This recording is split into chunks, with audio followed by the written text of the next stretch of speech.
장현재의 어제장 오늘장입니다. 새로운 한 주가 시작됐습니다. 지난주 국내 증시는 또 한 번 상승해 이제 2,500을 눈앞에 두고 있습니다. 새해 들어 코스피가 11.07% 올라 2년 만에 가장 높은 상승률을 나타냈죠. 1월 휴가는 없다는 비관적인 이야기들을 모두 비켜나갔는데요.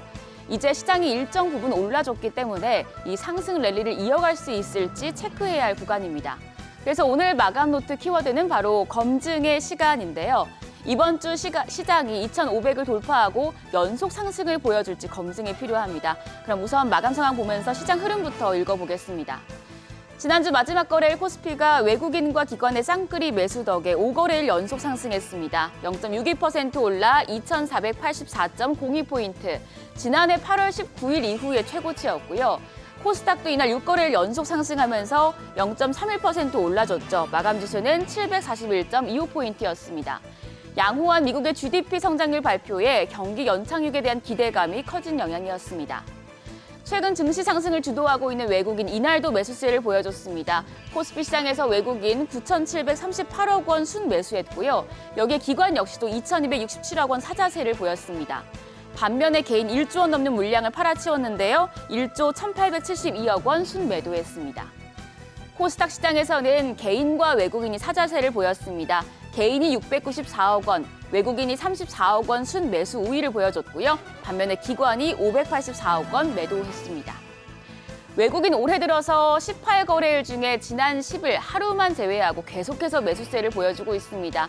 외국인 이달 들어서 6조 8,248억 원 어치를 순매수하면서 지금의 코스피 반짝 상승을 만들어냈죠.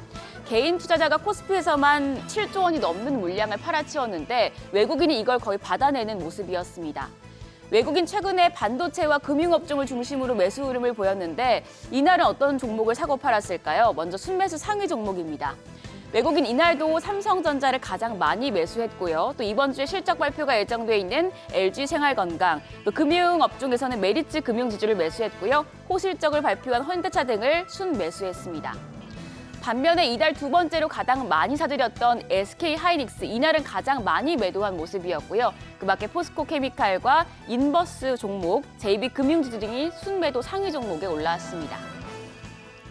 자, 어제 시장 지도를 또 살펴보도록 하겠습니다. 시장 지도를 보면 어제장에서는 해운사와 소프트웨어 강세 보여줬고요. 또 전기 제품은 약세의 흐름을 보였습니다. 해운업종은 HMM 매각 기대감에 상승했습니다. KDB은행이 이날 HMM 메가컨설팅 자문사 선정을 위한 제안 요청서를 발송할 계획인 것으로 알려졌는데요.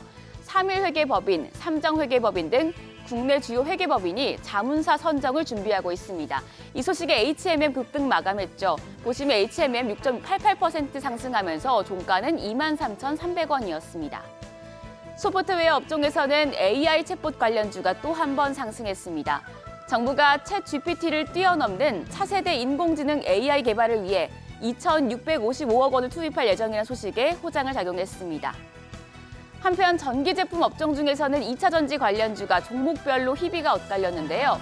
미국 전기 자동차 기업 테슬라의 주가가 실적 개선으로 급등하자 삼성 SDI와 SK 이노베이션 등 2차 전지 관련주, 그리고 윈텍과 이노매트리, 대성하이텍 등 장비주들이 덩달아 오름세를 보였습니다. 반면에 LG에너지솔루션은 우리사주조합의 보호예주 해제 이슈로 하락 마감했는데요. LG에너지솔루션 우리사주조합이 배정받은 물량이 오늘부터 매도가 가능해집니다. 우리사주 물량은 792만 4천여 주, 이들은 평균 1억 8,445만 원의 이익을 낸 것으로 추산되고 있습니다. 대출을 받아서 주식을 산 직원 입장에서는 금리 상승기에 이자 부담이 만만치 않기 때문에 의무 보유가 기간이 끝나는 동시에 주식 매도에 나설 가능성이 큰데요. 오늘 시장에 수조 원대 물량이 대거 풀릴지 우려감을 키우고 있습니다. 오늘 이 부분 참고하셔야겠습니다. 이어서 환율입니다. 이날 서울 외환시장에서는 달러 대비 원화 환율 60전 오른 1,231원 30전에 장을 마쳤습니다. 이번 주 예정된 미 연준의 연방공개시장위원회 FOMC를 앞두고 변동성이 제한되면서 보합권이었습니다. 일단 시장은 보신 것처럼 외국인의 계속된 매수세 유입으로 상승하는 분위기입니다. 4분기 기업들의 실적이 속속 발표되고 있지만 전반적으로 시장에 미치는 영향력은 적은 것 같습니다. 지금까지 27개 상장사가 실적을 발표했고 이 중에 19개사의 실적은 증권사 컨센서스보다 낮았습니다. 하지만 이 부분이 주가에 바로 반영되지는 않는 모습이죠. LG전자의 경우 27일 확정 실적을 발표했는데 잠정 실적 발표 이후에 이때까지 8.2%나 상승했습니다. 그래서 이 실적을 바라보는 눈을 다르게 가져가셔야 하는데요. 이번 주에도 굵직한 기업들의 실적 발표가 이어집니다. 오늘 삼성 SDI와 현대모비스, 내일은 삼성전자와 LG화학, LG생활건강 실적 발표가 예정이 돼 있고요. 또 2월 1일에는 SK하이닉스와 X-오일이 실적을 발표합니다. 그다음에 2일은 SK텔레콤, 3일은 네이버가 실적 발표를 앞두고 있습니다. 이 기업들의 실적이 나오면 매출과 영업이익만 볼 게 아니라 넓은 시야로 앞으로의 경영 환경 그리고 전망까지 체크하셔야겠습니다. 이번 주에도 다양한 이벤트들이 존재합니다.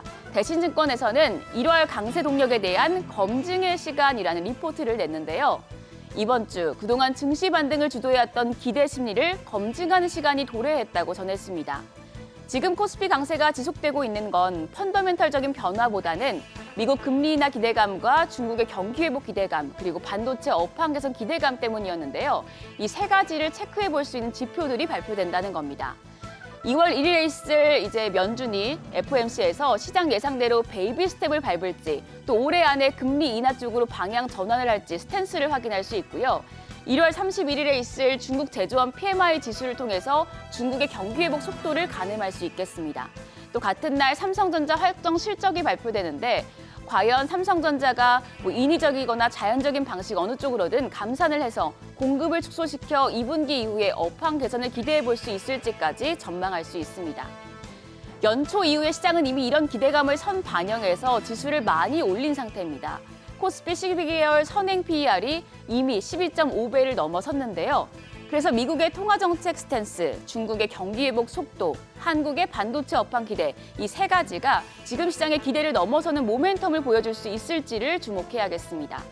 대신증권은 이 세 가지 요소가 기대를 충족하면 증시는 정체를 보일 것이고 서프라이즈 모멘텀이 부재하거나 작은 실망감이라도 유입된다면 코스피가 크게 흔들릴 가능성이 높다고 봤습니다.